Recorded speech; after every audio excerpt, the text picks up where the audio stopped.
Hello friend, स्वागत है आपका फिर से आपके अपने channel A to Z job vacancies में। इस चैनल के मीडियम से आप पा रहे हैं उत्तराखंड एलटी 2024 की फर्स्ट पेपर की प्रिपरेशन की सीरीज। इसमें मैं आज आपके लिए लेके आया हूँ टीचिंग एप्टीट्यूड की यूनिट फिफ्थ की क्लास 9, और आज का हमारा टॉपिक रहने वाला है एनसीईआरटी। जैसे कि आपको पता है कि पहले 8 क्लासेस इस यूनिट की भी हो चुकी हैं, और उससे पहले लगभग 16-17 क्लासेस में हमने यूनिट 3 को कंप्लीट किया था। तो वो भी आप देख सकते हैं। उसका लिंक मैं आपको, एक प्लेलिस्ट बनी हुई है टीचिंग एप्टीट्यूड के अलग से, वो आपको डिस्क्रिप्शन बॉक्स में जब आप जाएंगे इस वीडियो के तो वहां से देख सकते हैं। तैयारी करते रहिए, आपका एग्जाम जुलाई में, ये सोच के चलिए फिलहाल। और अच्छे से प्रिपेयर कीजिए हमारे साथ। आप जितना भी प्रिपेयर करते हैं यही आपको एग्जाम में जरूर पूछेगा।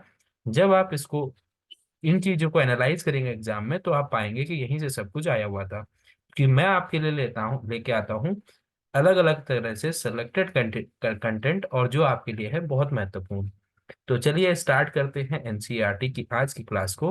अगर आप चैनल पर नए हैं तो चैनल को सब्सक्राइब करना मत भूलिए, और पुराने सब्सक्राइबर चैनल को अधिक लोगों तक शेयर कीजिए, ताकि अधिक से अधिक लोग हमसे कनेक्ट हो पाए। आप मेरे टेलीग्राम चैनल के ग्रुप से भी जुड़ सकते हैं, उसका लिंक भी आपको इस वीडियो की डिस्क्रिप्शन बॉक्स में मिल जाएगा। तो चलिए स्टार्ट करते हैं। सबसे पहले देखिए एनसीईआरटी की फुल फॉर्म क्या होती है। थोड़ा सा देखिएगा, कंफ्यूजन करते हैं लोग, तो इसको ध्यान से देख लीजिएगा। नेशनल काउंसिल ऑफ, बहुत सारे लोग यहाँ पे जो ये वर्ड है इसमें केवल एजुकेशन देखते हैं। ये एजुकेशन नहीं है, एजुकेशनल रिसर्च एंड ट्रेनिंग है। तो ध्यान रखिएगा, एनसीईआरटी की फुल फॉर्म है national council of educational research and training, राष्ट्रीय शैक्षिक अनुसंधान एवं प्रशिक्षण परिषद। जब आपको इसकी फुल फॉर्म में ऑप्शन दिखेगा तो वहाँ पहला ऑप्शन में एजुकेशन होगा, बाकी सारी चीजें सेम होंगी।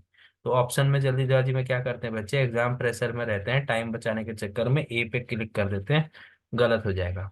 ध्यान से पढ़िएगा, national council of educational research and training है, भारतीय शैक्षिक अनुसंधान व प्रशिक्षण परिषद। अब देखिए, भारतीय शिक्षा मंत्रालय ने 17 जुलाई 1961 को एनसीईआरटी की स्थापना की थी। तो एनसीईआरटी की स्थापना कब हुई थी, तो शिक्षा मंत्रालय द्वारा हुई थी, ये ध्यान रखिएगा। किसके द्वारा हुई थी, शिक्षा मंत्रालय द्वारा। और शिक्षा मंत्रालय द्वारा स्थापना कब हुई, 27 जुलाई 1961 को। और परिषद ने अपना जो कार्य है वह कब से शुरू किया करना, तो वो 1 सितंबर 1961 से औपचारिक संचालन शुरू हुआ। तब से जो है ये पूरा वर्क में आ गई और इसने अपना कार्य स्टार्ट किया। अब ये जो पॉइंट है, देखिए ये पॉइंट आपके लिए बहुत इंपॉर्टेंट होने वाला है। ये मैं स्पेशल लेके आया हूँ आपके लिए। देखिए कि राष्ट्रीय नीति 2020, एनईपी 2020 के अनुसार प्रारंभिक बाल्य अवस्था देखभाल एवं शिक्षा, जिसे आप ई कहते हैं, स्कूली शिक्षा और वयस्क शिक्षा के लिए एनसीईआरटी राष्ट्रीय पाठ्यचर्या रूपरेखा विकसित करने वाली प्रमुख एजेंसी है। तो ध्यान रखिएगा कि एनईपी 2020 के अकॉर्डिंग क्या है, कि जो एनसीईआरटी है वह प्रारंभिक बाल्यावस्था देखभाल शिक्षा और स्कूली शिक्षा और वयस्क शिक्षा के लिए पाठ्यक्रम विकसित करने वाली क्या है, प्रमुख संस्था है। अब एनसीईआरटी की आधिकारिक भाषा क्या क्या है, तो एनसीईआरटी की आधिकारिक भाषा हिंदी, अंग्रेजी और उर्दू है। क्या क्या भाषाएं हैं, हिंदी, अंग्रेजी और उर्दू। तो यहाँ से हमने देखा कि एनसीईआरटी की फुल फॉर्म है national council of educational research and training, राष्ट्रीय शैक्षिक अनुसंधान एवं प्रशिक्षण परिषद। भारतीय शिक्षा मंत्रालय ने 27 जुलाई 1961 को इसकी स्थापना की थी। इसने अपना कार्य संचालन करना शुरू किया 1 सितंबर 1961 से। एनईपी 2020 के अनुसार जो प्रारंभिक बाल्यावस्था देखभाल एवं शिक्षा है, ईसीसीई, और जो स्कूली शिक्षा और वयस्क शिक्षा है, इसके लिए एनसीईआरटी राष्ट्रीय पाठचर्या एनसीएफ विकसित करने वाली प्रमुख एजेंसी है। और साथ में जो है इसकी आधिकारिक भाषा एनसीईआरटी की है हिंदी, अंग्रेजी और उर्दू। अब बात करते हैं आगे महत्वपूर्ण बिंदुओं की। देखिए क्या है, इसका गठन 7 सरकारी संगठनों के विलय के माध्यम से किया गया था। 7 संगठ जो सरकारी संगठन थे उनका विलय करके इसकी स्थापना की गई थी। वो क्या क्या थे, देखिए पहला था केंद्रीय शिक्षा संस्थान, पहला। दूसरा केंद्रीय पाठ्यपुस्तक अनुसंधान ब्यूरो, दो। केंद्रीय शैक्षिक और व्यावसायिक मार्गदर्शन ब्यूरो, तीन। माध्यमिक शिक्षा के लिए विस्तार कार्यक्रम निदेशालय, चार। ये आपका चौथा। राष्ट्रीय बुनियादी शिक्षा संस्थान पांचवा, राष्ट्रीय मौलिक शिक्षा केंद्र छठवां, और राष्ट्रीय श्रव्य दृश्य शिक्षा संस्थान सातवां। तो ये जो आपके पास सात संस्थाएं थी, इनका विलय हुआ, और इन सातों का विलय करके ही क्या बना दिया गया, एनसीईआरटी बना दिया गया। तो ये ध्यान रखिएगा कि इन सातों का विलय करके किसकी स्थापना की गई थी, एनसीईआरटी की स्थापना की गई थी। आगे बढ़ते हैं, मुख्यालय की बात करेंगे। तो जो एनसीईआरटी का मुख्यालय है वो है आपके पास नई दिल्ली में। तो मुख्यालय कहाँ है, नई दिल्ली में। और इसके जो क्षेत्रीय कार्यालय है, इसके क्षेत्रीय कार्यालय कितने हैं, पांच हैं। कहाँ कहाँ है, देखिए, क्षेत्रीय शिक्षा संस्थान ये आपका अजमेर में, क्षेत्रीय शिक्षा संस्थान दूसरा भोपाल में, तीसरा क्षेत्रीय शिक्षा संस्थान है भुवनेश्वर, चौथा मैसूर, और पांचवा है शिलोंग का। तो ये पांच आपके पास एनसीईआरटी के क्षेत्रीय कार्यालय हैं, अजमेर, भोपाल, भुवनेश्वर, मैसूर, शिलोंग। अजमेर, भोपाल, भुवनेश्वर, मैसूर, शिलोंग। तो इसकी आप ट्रिक बना सकते हैं कि अभो भूमे सी, जो संस्कृत वाले हैं उनको जल्दी याद हो जाएगा। अभो भूमे सी, अ अजमेर, भो भोपाल, भू भुवनेश्वर, मैं मैसूर, और सी शिलोंग। अभो भूमे सी, ये आपकी ट्रिक हो जाएगी। तो ये एनसीईआरटी के पांच क्षेत्रीय कार्यालय, एनसीईआरटी का मुख्यालय नई दिल्ली। आगे बढ़ते हैं अगले इंपॉर्टेंट बिंदु की तरफ, कि जो एनसीईआरटी है इसकी तीन राष्ट्रीय संस्थान हैं। क्या है, तीन इसके जो है राष्ट्रीय संस्थान है। कौन कौन, राष्ट्रीय शिक्षा संस्थान नई दिल्ली, दूसरा है केंद्रीय शिक्षा प्रौद्योगिकी संस्थान नई दिल्ली, जिसके आप एस, जो CITE है। उसके बाद Pandit Sundarlal Sharma central institute of vocational education Bhopal. तो एनसीईआरटी के पांच तो क्षेत्रीय कार्यालय हो गए, इसका मुख्यालय आपका नई दिल्ली हो गया, और तीन इसके राष्ट्रीय संस्थान है। पहला है राष्ट्रीय शिक्षा संस्थान, जो कि आपका कहाँ है, नई दिल्ली में। दूसरा है केंद्रीय शिक्षा शैक्षिक प्रौद्योगिकी संस्थान, वो भी नई दिल्ली में। और जो तीसरा है आपके पास important, Pandit Sundarlal Sharma central institute of vocational education Bhopal में। ये इसके जो तीन हैं, ये इसके राष्ट्रीय संस्थान हैं। तो अब आगे बढ़ते हैं, देखिए, इस तरह से आपने एनसीईआरटी का लोगो देखा होगा। एनसीईआरटी का लोगो में एक सबसे बड़ी बात की, ये जो आदर्श वाक्य है, ये है आपके पास एनसीईआरटी का आदर्श वाक्य। और ये है विद्या अमृत, देखिए ये है विद्या अमृत सन्निधि।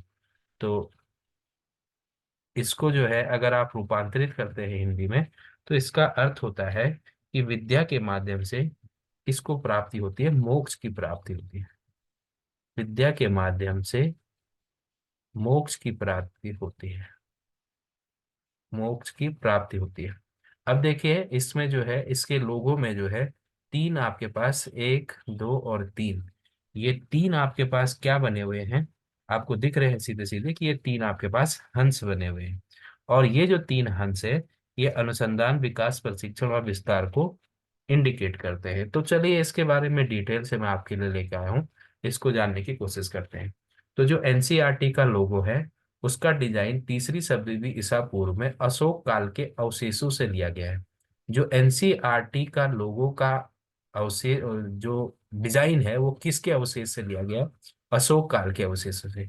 और अशोक काल के अवशेषों में कहाँ से, वो कर्नाटक के रायचूर जिले में मस्की के पास खुदाई में पाया गया था। तो देखिए, जो एनसीईआरटी का लोगो का डिजाइन है, वो अशोक काल के अवशेष से लिया गया है, और यह जो है कर्नाटक के रायचूर जिले में मॉस्की के पास खुदाई में पाया गया था।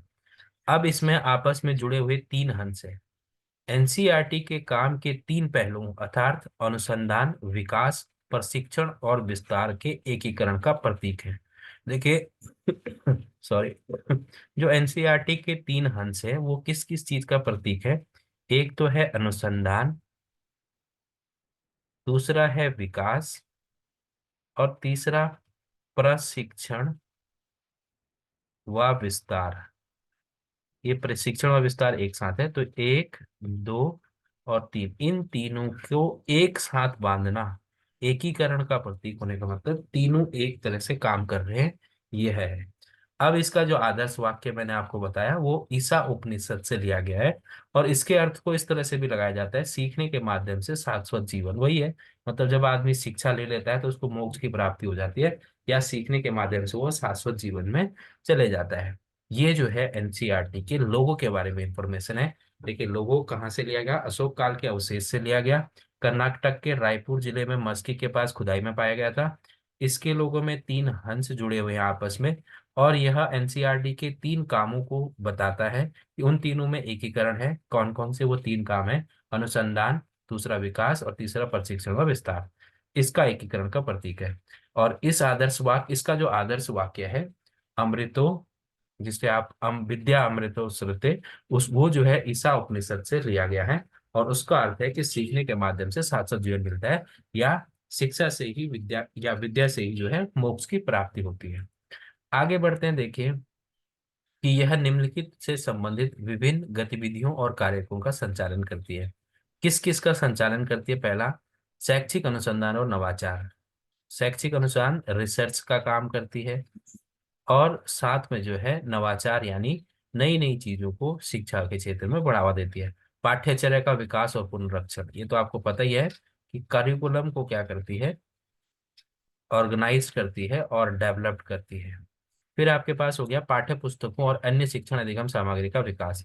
जो एनसीईआरटी की पुस्तकें हैं उनको भी बनाना है, और उन पुस्तकों को शिक्षण अधिगम प्रक्रिया में अच्छी तरह से विकसित करना, और जो आपका टीचिंग एड्स हैं उनका यूज करना शिक्षा में किस तरह से किया जाता है वो ये बताती है। शिक्षक शिक्षा, एजुकेशन फॉर टीचर, या टीचर एजुकेशन, और व्यावसायिक शिक्षा का विकास करना। साथ में शैक्षिक मूल्यांकन और आकलन, एवेल्यूशन और असेसमेंट करना। शिक्षा क्षेत्र में अंतर्राष्ट्रीय सहयोग, शिक्षा के क्षेत्र में जो है अंतर्राष्ट्रीय सहयोग प्रदान करती है, और अंतर्राष्ट्रीय स्तर पर भारतीय शिक्षा को आगे बढ़ाती है एनसीईआरटी। अब बात करते हैं कि एनसीईआरटी की जो समिति है उसके कार्य में निम्नलिखित स्थायी समिति बोर्डों द्वारा सहायता प्रदान की जाती है। देखिए, जो एनसीईआरटी की समिति है उसमें कौन कौन लोग जो है सहायता प्रदान करते हैं। तो सबसे पहले वित्त समिति। वित्त समिति आपकी बात है कि आपको पता है फाइनेंशियल मैटर जितने भी होंगे वो वित्त समिति संभालेगी। स्थापना समिति, स्थापित करने हैं नए स्कूल वगैरह, तो वो सब ये चीजें यहाँ होंगी। भवन निर्माण समिति, कार्यक्रम सलाहकार समिति, शैक्षिक अनुसंधान और नवाचार समिति, एनआईआई की शैक्षणिक समिति, केंद्रीय शैक्षिक प्रौद्योगिकी संस्थान का सलाहकार बोर्ड, पंडित सुंदरलाल शर्मा व्यावसायिक शिक्षा संस्थान का सलाहकार बोर्ड, क्षेत्रीय शिक्षा संस्थानों की प्रबंधन समिति, और एनआईई की जो है सलाहकार बोर्ड। ये सारे के सारे जो 10 समितियां हैं, ये 10 समितियां काम करती हैं किसके लिए? एनसीईआरटी के लिए, और हेल्प करती है एनसीईआरटी को ऑर्गेनाइज करने के लिए। आगे देखिए इंपॉर्टेंट चीजें, एनसीईआरटी की संरचना, ये बहुत इंपॉर्टेंट है, इसको आप थोड़ा सा गौर से देखेगा तो ये आपके लिए इम्पोर्टेंट होने वाला है। सबसे पहले अध्यक्ष होता है, एनसीईआरटी का अध्यक्ष होता है। और जो एनसीईआरटी का अध्यक्ष होता है वो कौन होता है? वो होता है आपके पास केंद्रीय शिक्षा मंत्री। तो केंद्रीय शिक्षा मंत्री जो है वो एनसीईआरटी का अध्यक्ष होता है। और अगर मैं आपको वर्तमान में पूछूं तो वो कौन है, तो वो है आपके पास धर्मेंद्र प्रधान जी। उसके बाद इसका उपाध्यक्ष होता है। इसका जो उपाध्यक्ष होगा वो केंद्रीय राज्य शिक्षा मंत्री है, या केंद्रीय शिक्षा राज्य मंत्री, वो होता है आपका केंद्रीय शिक्षा राज्य मंत्री, जो कि अभी आपके पास राजकुमार रंजन सिंह है। ये हैं राजकुमार रंजन सिंह। उसके बाद आप निदेशक की बात करते हैं, तो वर्तमान समय में जो निदेशक हैं वो आपके पास दिनेश प्रसाद सकलानी, ये हो गए दिनेश प्रसाद सकलानी। उसके बाद अगर हम बात करते हैं संयुक्त निदेशक की, तो जो संयुक्त निदेशक हैं वो शिक्षा विभाग के अधिकारी होते हैं। तो कोई शिक्षा विभाग का अधिकारी होगा, वो जो है इसका क्या होगा? शिक्षा विभाग का अधिकारी। वो जो है इसका क्या होगा, संयुक्त निदेशक होगा। अब आप सदस्य की बात करते हैं, तो सदस्य कौन कौन होते हैं, तो बहुत इंपॉर्टेंट है। राज्यों में के जो शिक्षा मंत्री होते हैं, राज्यों के शिक्षा मंत्री जो है, जितने भी राज्य हैं उन सभी के जो शिक्षा मंत्री हैं वो इसके क्या होंगे, सदस्य होंगे। और जब आप अन्य सदस्य की बात करते हैं, तो अन्य सदस्य की कैटेगरी में सबसे पहले आएगा डीयू के कुलपति। तो एक तो डीयू के कुलपति होंगे जो वर्तमान में योगेश जी हैं, प्रोफेसर योगेश जी, योगेश सिंह। ये आपके पास वर्तमान में डीयू है, कुलपति हैं, डीयू के कुलपति हैं। दूसरा होता है यूजीसी के अध्यक्ष। तो यूजीसी के अध्यक्ष, और ये आपको पता ही है कि एम जगदीश कुमार, मैंने आपको यूजीसी वाली वीडियो डाली है, उसमें भी बताया था कि एम जगदीश कुमार जो है वो वर्तमान यूजीसी के अध्यक्ष है। और इसके अलावा जो है भारत सरकार द्वारा मनोनीत 12 सदस्य, ये बहुत इंपॉर्टेंट है। देखिए प्रश्न यही से बनेगा कि भारत सरकार द्वारा मनोनीत कितने सदस्य एनसीईआरटी के सदस्य होते हैं, तो कितने होते हैं, 12। तो ये जो है एनसीईआरटी का पूरा संरचना है। एक अध्यक्ष, अध्यक्ष कौन होता है, शिक्षा मंत्री, केंद्रीय शिक्षा मंत्री। उपाध्यक्ष कौन होता है, केंद्रीय शिक्षा राज्य मंत्री। फिर उसके बाद निदेशक कौन होता है, तो निदेशक जनरल कोई भी पर्सन बन सकता है, तो वर्तमान में दिनेश प्रसाद सकलानी है। संयुक्त निदेशक शिक्षा विभाग का कोई अधिकारी बनेगा, ये भी कोई भी बन सकता है। सदस्य राज्यों के शिक्षा मंत्री भी सदस्य होते हैं। और जो अन्य सदस्य आएंगे उसमें जो है डीयू के कुलपति, जैसे वर्तमान में प्रोफेसर योगेश सिंह, यूजीसी के अध्यक्ष एम जगदीश कुमार जी, और भारत सरकार द्वारा 12 सदस्य मनोनीत किए जाते हैं एनसीईआरटी के लिए। तो वर्तमान में केंद्रीय शिक्षा मंत्री धर्मेंद्र प्रधान जी और केंद्रीय शिक्षा राज्य मंत्री राजकुमार रंजन सिंह हैं, जो कि एनसीईआरटी के उपाध्यक्ष हैं। तो ये इंपॉर्टेंट चीज आपके लिए था। आगे बढ़ते हैं कि एनसीईआरटी का जो संगठन है वो कितने भागों में बांटा गया है। तो एनसीईआरटी के संगठन को 3 भागों में बांटा गया है: शैक्षिक अध्ययन बोर्ड, व्यवस्थापिका समिति और राष्ट्रीय शैक्षिक अनुसंधान एवं प्रशिक्षण परिषद कार्यालय। देखिए शैक्षिक अध्ययन बोर्ड जो है सारी चीजों का क्या करता है, अध्ययन करता है। अध्ययन करेगा कि क्या देश में लगना चाहिए और क्या पाठ्यक्रम बनाना चाहिए। उस चीज को व्यवस्था करने की जिम्मेदारी व्यवस्थापिका समिति की होगी। और फिर राष्ट्रीय शिक्षा अनुसंधान एवं प्रशिक्षण परिषद कार्यालय उस सारी चीजों को क्रियान्वयन करेगा। इस तरह से राष्ट्रीय शैक्षिक अनुसंधान एवं प्रशिक्षण परिषद यानी एनसीईआरटी का ऑर्गेनाइजेशन इस तरह से चलता है। 3 भागों में डिवाइडेड है: शैक्षिक अध्ययन बोर्ड, व्यवस्थापिका समिति और राष्ट्रीय शैक्षिक अनुसंधान एवं प्रशिक्षण परिषद कार्यालय। आगे बात करते हैं एनसीईआरटी के कार्यों के, फंक्शन ऑफ एनसीईआरटी। तो सबसे इंपॉर्टेंट कार्य जो एनसीईआरटी का है वो है शिक्षा के स्तर को ऊंचा उठाने में संबंधित कार्य। तो शिक्षा के स्तर को ऊंचा उठाने के लिए शिक्षण प्रविधियां, पाठ्यक्रम, तकनीकी योजना, शिक्षण अवधि इत्यादि के संदर्भ में किए गए शैक्षिक शोधों के परिणामों को ध्यान में रखते हुए राष्ट्रीय शिक्षा का प्रारूप निर्धारित करती है और सभी शिक्षण बिंदुओं को विस्तार पूर्वक योजना का निर्माण करती है। दूसरा क्या है, विज्ञान एवं तकनीकी शिक्षा में सुधार। ये भी इम्पोर्टेंट है आज की डेट में। तो विज्ञान और तकनीकी शिक्षा में सुधार करती है, विद्यालयों में यूनेस्को और यूनिसेफ के सहयोग से विज्ञान सामग्री और मार्गदर्शन द्वारा वैज्ञानिक अभिवृत्ति पैदा कर तकनीकी शिक्षा और वैज्ञानिक शिक्षा का प्रसार करती है। देखिए यहाँ से जो प्रश्न बनेगा कि एनसीईआरटी विज्ञान विज्ञान और तकनीकी क्षेत्र में सुधार किसकी सहायता से करती है, तो ध्यान रखिएगा वो करती है यूनेस्को व यूनिसेफ की सहायता से। यूनेस्को और यूनिसेफ जो है वो बहुत इंपॉर्टेंट 2 संस्थाएं हैं जो शिक्षा के क्षेत्र में कार्य करती हैं, जो आपके पास अंतर्राष्ट्रीय संस्था है। तो यहाँ से ध्यान रखेगा हमेशा यूनिसेफ और यूनेस्को के बारे में ध्यान रखेगा। आगे बढ़ते हैं, शिक्षा से संबंधित कार्यशालाओं का आयोजन। एनसीईआरटी कार्यरत शिक्षकों की ज्ञान वृद्धि और कौशल बढ़ाने के लिए जो आपकी टीचर ट्रेनिंग है, तो टीचर ट्रेनिंग के लिए क्या किया जाता है, प्रोग्राम ऑर्गेनाइज किए जाते हैं एनसीईआरटी द्वारा। फिर उसके बाद राज्य और केंद्र में शिक्षा का समन्वय। मैं बहुत बार अपनी क्लासेस में बता चुका हूँ कि जो शिक्षा है वो क्या है, समवर्ती सूची का विषय है। इसलिए भारतवर्ष में केंद्र और राज्य दोनों शिक्षा के संबंधी नीतियों का निर्माण करते हैं। तो इसलिए जो है अपनी सांस्कृतिक विविधता के कारण भारतीय प्रत्येक वर्ष भारत में प्रत्येक राज्य में अलग अलग विषमताएं पाई जाती है। सभी राज्यों में एक समान पाठ्यक्रम का निर्धारण करने और शैक्षिक विकास सुनिश्चित करने के लिए केंद्र और राज्यों का समन्वय स्थापित करती है एनसीईआरटी। और एक चीज और देखिएगा कि एनसीईआरटी ने अभी क्या मतलब जो आपका इंडियन गवर्नमेंट है या केंद्रीय शिक्षा विभाग है, उसने क्या किया था कि सब जगह जो है एनसीईआरटी की पुस्तकें चलेंगी, चाहे वो प्राइवेट स्कूल है, गवर्नमेंट स्कूल है, तो स्टेट का है, सब जगह एनसीईआरटी से क्या होगा, एकता आएगी। तो ये भी एक पार्ट था किसका, एनसीईआरटी के कार्य का। अब बढ़ते हैं देखिए आगे, प्रकाशन संबंधी कार्य। प्रकाशन संबंधी कार्य बहुत इंपॉर्टेंट, एनसीईआरटी का सबसे इंपॉर्टेंट कार्य है प्रकाशन संबंधी कार्य। जो पाठ्य पुस्तकें हैं उनका क्या करती है, प्रकाशन करती है। देखिए तीन चीजों का प्रकाशन एनसीईआरटी करती है, पुस्तकों का, सर्वेक्षणों का और शैक्षिक प्रक्रियाओं का। जो पुस्तकों का प्रकाशन होता है वो केंद्र और राज्य के विद्यालयों के लिए 1 से 12 तक की सभी पुस्तकों का निर्माण कौन करता है, एनसीईआरटी करती है। आपने एनसीईआरटी की किताबें सुनी होंगी। अब आप देखते हैं, देखिए ज्यादातर जो आपके एग्जाम्स होते हैं उसमें भी एनसीईआरटी की ही चीजें पूछी जाती हैं क्योंकि वो ऑथेंटिक होता है। और सर्वेक्षणों का प्रकाशन राष्ट्रीय स्तर पर किए जाने वाले शैक्षिक सर्वेक्षणों का प्रकाशन करती है। तो साथ में सर्वेक्षणों का भी क्या करती है, प्रकाशन करती है।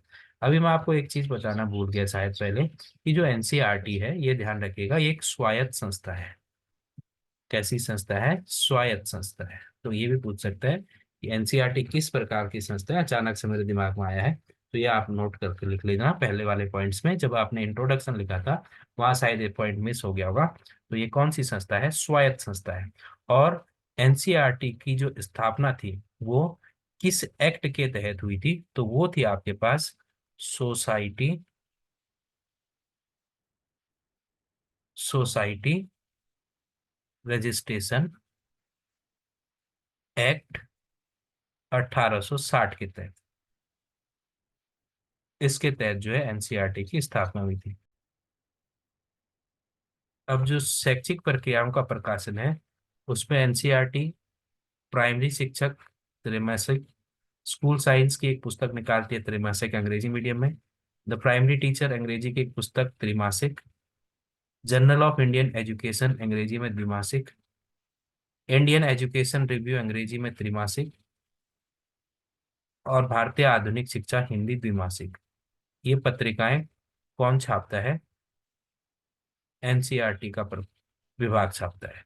ये भी आप ध्यान रखिएगा, प्राइमरी शिक्षक हिंदी त्रैमासिक, स्कूल साइंस अंग्रेजी त्रैमासिक, द प्राइमरी टीचर अंग्रेजी त्रैमासिक, जर्नल ऑफ इंडियन एजुकेशन अंग्रेजी द्विमासिक, इंडियन एजुकेशन रिव्यू अंग्रेजी में त्रैमासिक, भारतीय आधुनिक शिक्षा हिंदी में द्विमासिक। तो एनसीईआरटी द्वारा जो अन्य क्या है, शैक्षिक प्रक्रिया या पत्रिकाएं जिसे कहते हैं, पत्रिकाओं का प्रकाशन होता है। तो एनसीईआरटी द्वारा इन 6 पत्रिकाओं का प्रकाशन होता है। अब आगे क्या है देखिए, एनसीईआरटी शिक्षक और शिक्षक की व्यवस्था करती है, ये तो आपको पता ही है। फिर उसके साथ साथ शैक्षिक अनुसंधान और नवाचार में सहायता करती है, साथ में राज्य स्तर की शैक्षिक समस्याओं का समाधान करती है, साथ में शैक्षिक गतिविधियों के लिए विभिन्न राज्यों से संपर्क स्थापित करती है, और शिक्षा के माध्यम से शैक्षिक गतिविधियों द्वारा सामाजिक विकास करना है। तो ये जो है एनसीईआरटी के प्रमुख कार्य हैं। उद्देश्य भी आप इन्हीं को कह सकते हैं। तो खाली उद्देश्यों में आपको ध्यान रखना है, तो उद्देश्य मतलब इनको आगे बढ़ाना। तो ये था एनसीईआरटी का पूरा कंक्लूजन, A to Z सारी चीजें हमने इस क्लास में डिस्कस कर ली हैं। इससे बाहर आपको एनसीईआरटी से कोई भी क्वेश्चन देखने को नहीं मिलेगा। बने रहिए आप चैनल के साथ इसी तरह की अन्य क्लासेस के लिए भी, और अपनी प्रिपरेशन को जारी रखिए। All the best, good luck. Channel को लाइक, शेयर और सब्सक्राइब करना मत भूलिएगा। Good bye.